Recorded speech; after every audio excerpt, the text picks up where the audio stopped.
आपल्यासोबत प्रतिभा दानोरकर आहेत. ताई, खुद्द मोदी जे आहे ते तुमच्या विरोधात प्रचाराला आज चंद्रपूरला येतात. माझ्या विरोधात म्हणून नाही, शेवटी त्यांच्या पार्टीचे देखील भाजपाचे उमेदवार या ठिकाणी आहे.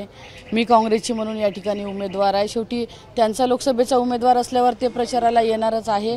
पण या भागातील जनता सुजाण आहे, जाणती आहे. त्यांना योग्य काय अयोग्य काय हे चांगलं माहीत आहे आणि आपण कोणाला निवडून पाठवायचं हे देखील जनतेला माहीत आहे.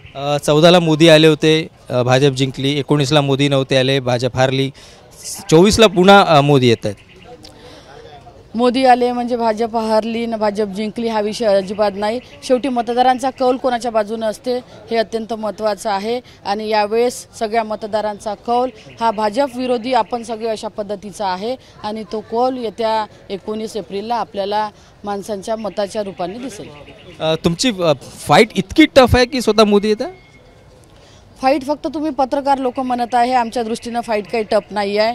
आम्हाला ही निवडणूक लढवत असताना देखील असे अनेक ग्राउंड स्तरावरचे मुद्दे आहेत जे घेऊन समोर आम्ही ही निवडणूक लढवत आहोत. त्याच्यामुळे आमच्या दृष्टीनं ही फाईट अजिबात टफ नाही आहे.